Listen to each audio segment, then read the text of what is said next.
Notre histoire débute il y a 18 000 ans. À cette époque, un glacier immense d'une épaisseur de 3 kilomètres recouvre notre région.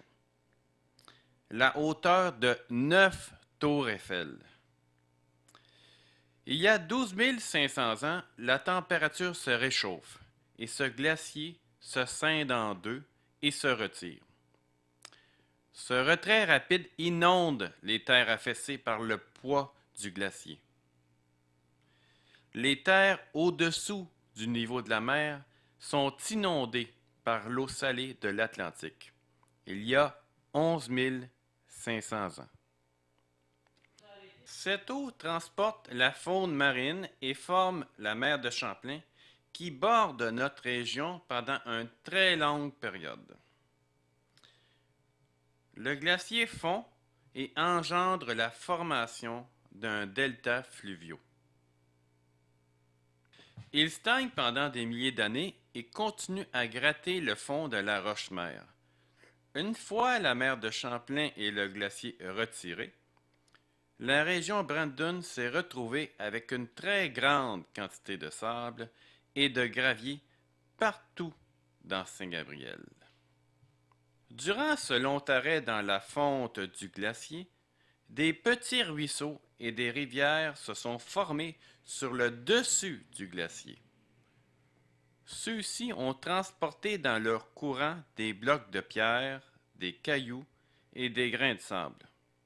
Toute cette matière fut jetée devant le glacier dans la mer de Champlain, à la hauteur du cimetière. J'espère que l'histoire géomorphologique de Saint-Gabriel vous a permis de comprendre pourquoi cette ville est entourée par tant de sable. En 1970, lors d'une excavation à Saint-Cléophas, on a retrouvé de nombreux coquillages, vestiges de la mer de Champlain.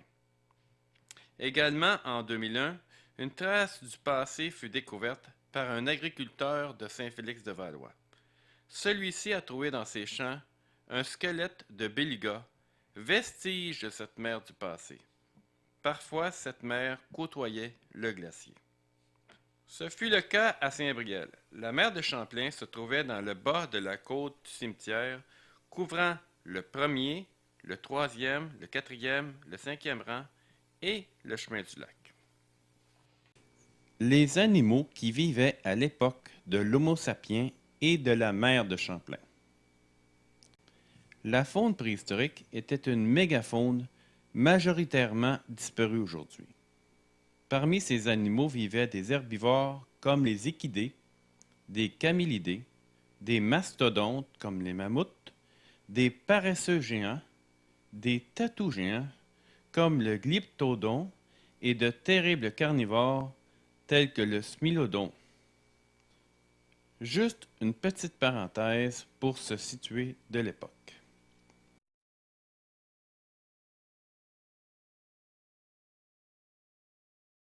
Les Atikamekw, anciennement tête de boule, ils pratiquent la pêche, la chasse et la cueillette. Ils auraient même découvert le sirop d'érable.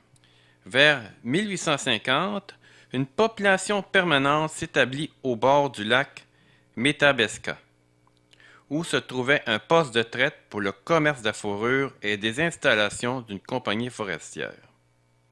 Les hommes Atikamekw commencent à travailler à la foresterie ou à la traite des fourrures, tandis que les femmes restent à la maison pour s'occuper des enfants. Les écrits commencent à parler des Atikamekw au début du 17e siècle, alors qu'ils vivaient en Haute-Mauricie dans la forêt boréale. Ils devaient former un groupe de 500 à 600 personnes.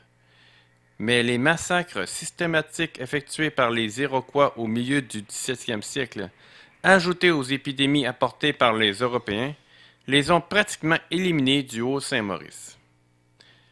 Le territoire laissé en bonne partie vacant a été par la suite occupé au fil du temps par les Têtes de Boule, un peuple cri vivant dans le sud-est de la baie James et en Abitibi. Le nom de Tête de Boule a aujourd'hui été abandonné pour celui d'Atikamekw. L'harmonie entre les Blancs et Atikamekw a toujours régné. Nous savons que vers les années 1800, les Algonquins, communément appelés têtes de boule, traversaient la rivière Masquinongé pour se rendre vers Trois-Rivières et faire la traite de la fourrure.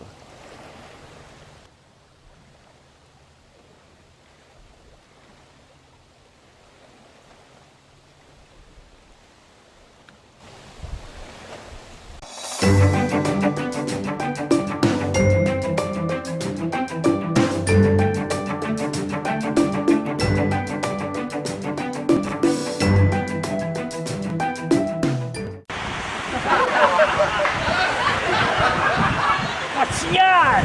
Y a pas de signal! Pas de signal, c'est...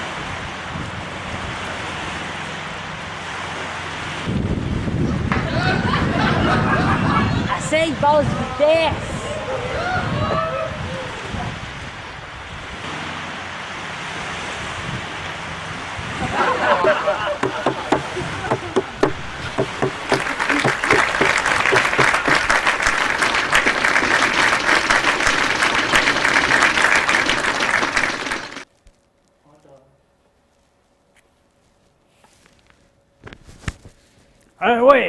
Oui, alors comme vous l'a démontré ce petit extrait, malgré quelques difficultés, effectivement, les Indiens et les Abénaquis de Bécancour et de Saint-François suivaient la même route que les colons, mais en sens inverse, pour se rendre à leur terrain de chasse qui se trouvait au nord de Saint-Gabriel. Ces Indiens avaient également un cimetière à l'est de l'embouchure de la rivière Matambin. Matambin, okay, c'est ça. Cimetière qui était bien visible autrefois, mais qui n'existe plus, malheureusement, aujourd'hui. Je tiens également à préciser que Masquinongé est d'origine amérindienne. Ça veut dire masque, ça veut dire fort, et quinongé, qui veut dire brochet. Alors voilà donc ce que veut dire le lac Masquinongé.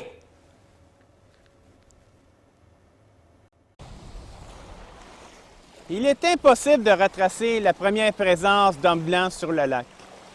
Les historiens pensent que ce fut un des coureurs des bois qui suivit les Amérindiens jusque dans leur pays pour y faire la traite de la fourrure. Effectivement, mon garçon, on ne trouve aucune mention du lac et des terres avoisinantes avant 1750. On était à cette date d'ailleurs bien peu fixé sur la position exacte de ce lac. C'était un peu, je dirais, comme chercher un endroit, pas d'adresse, puis pas de GPS. On pensait que c'était là, puis on n'était pas à bonne place. Puis on s'apercevait d'un coup qu'on était à 5 ou 6 000 plus à l'est. Pour plusieurs, alors, cette concession se situait quelque part et ça avait été attribué par le gouverneur marquis de Jonquière et l'intendant Bigot, et même confirmé par nul autre que Louis XV.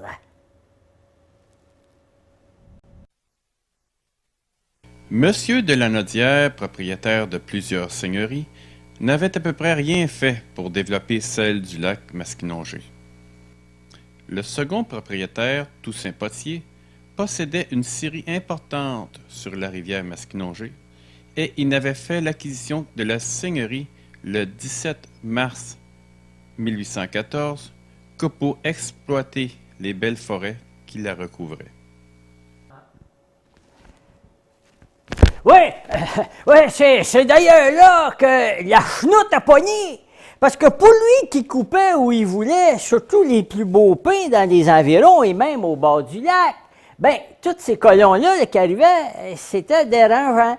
D'ailleurs, il a toujours considéré les colons comme une nuisance. J'ai un extrait ici, vous allez comprendre, Dis-moi ça.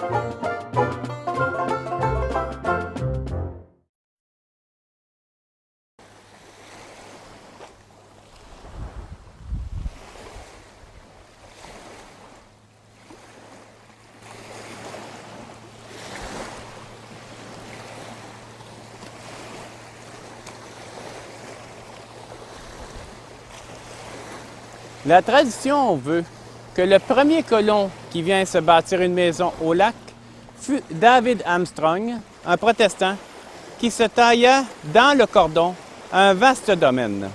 Armstrong se bâtit en 1818. Plusieurs Anglais et Irlandais les rejoignant.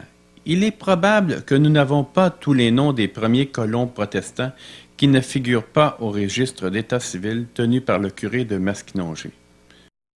Les Armstrong, les Elliott, les Remington, les Lebert, les Doyle, les Granger laisseront de la descendance à Saint-Gabriel pour y perpétrer leur nom. Avant 1776, les Anglais avaient conclu que la vallée du Saint-Laurent resterait française, car les colons de langue anglaise préféraient s'établir dans les 13 colonies. La Révolution américaine change complètement la situation. À partir de 1783, les 13 colonies forment un nouveau pays, les États-Unis. Ceux qui veulent rester fidèles au roi doivent quitter leur maison, leur village et se rendre en territoire britannique. Ils ont été harcelés et chassés par leurs anciens voisins qui avaient choisi de créer un nouveau pays. Ils viendront en grand nombre dans la province de Québec. À cette époque, les premiers trains, en 1804, ont été inventés, ainsi que la batterie électrique en 1800 et la photographie en 1816.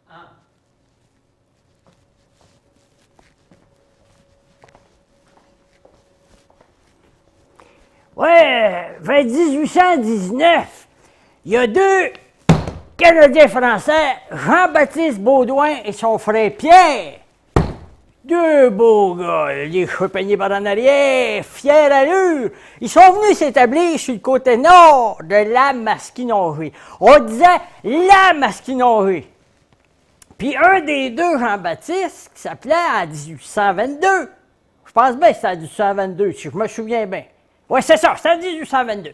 Il a épousé, comment qu'elle s'appelait, là? Elle était assez, voyons... ah oui, Marie-Esther Bisson. Le couple se fixa dans la colonie. Son frère se maria avec, attendez, il était drôle, Marie-Louise Pilote. Non, c'est pas ça. Marie-Louise Dionne, c'est ça, le 31 mai 1824, il faisait un soleil radieux, les oiseaux chantaient, c'était de toute beauté. Puis après ça, Julien et Joseph Baudouin. Ça, c'était le frère des deux autres. Eux autres aussi, ils se sont fixés à la rivière avec leurs femmes. Mais j'ai oublié le nom, eux autres. Ça fait trop longtemps, mais c'était en tout cas, c'était en 1821. Nous ne pouvons que tous les admirer. Non, mais c'est vrai. C'était une belle gang de colons. Ben, je veux dire, une belle gang qui fait preuve de courage et d'endurance. C'est vrai. Hey, imaginez, il n'y avait aucun chemin qui était ouvert entre la Maskinongé et le lac. Il fallait faire le trajet en canot, puis du porteur, ou bien, ce qui n'était pas plus facile, franchir les lieux à travers la forêt où les attendait avec appétit, une joie féroce, les brûlots, les mouches noires et autres bestioles du même acabit, pour enfin, installés au lac, se rendre compte qu'ils connaissaient guère l'art de défricher, et encore moins celle de cultiver la terre. Je me souviens qu'ils ont eu bien des années difficiles au début. Pour se faire une idée des difficultés des pionniers, il importe de se rappeler que le colon s'établissait dans une forêt. Il devait couper le bois pour l'emplacement de sa maison, de sa grange. L'enlèvement des souches et des roches se faisait avec des outils rudimentaires. Le territoire étant très vaste, les colons se firent des routes très peu carrossables, mais permettant de relier les diverses parties de la mission entre elles. Les maisons étaient en pièces de bois équarries à la hache, des 1,5, d'environ 24 pieds par 24, pas d'eau courante, pas de toilettes, Lavage à la main. La femme du colon devait cuire son pain, faire son beurre, se débrouiller pour la nourriture et l'habillement de sa famille. Il n'y avait pas de magasin dans la région. Imaginons un instant une famille de 14 enfants entassés dans ce genre de maison.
On a détaché successivement Saint-Didas, Saint-Damien, Mandeville, Saint-Cléophas, Saint-Edmond, Saint-Norbert et Saint-Philippe.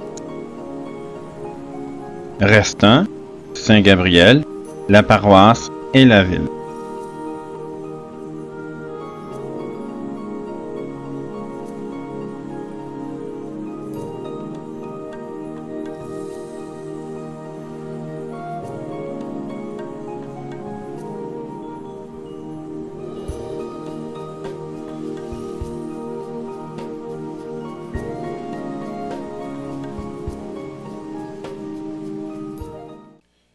Les loyalistes qui vinrent s'établir à Saint-Gabriel venaient de la crête de Coq à Sainte-Ursule.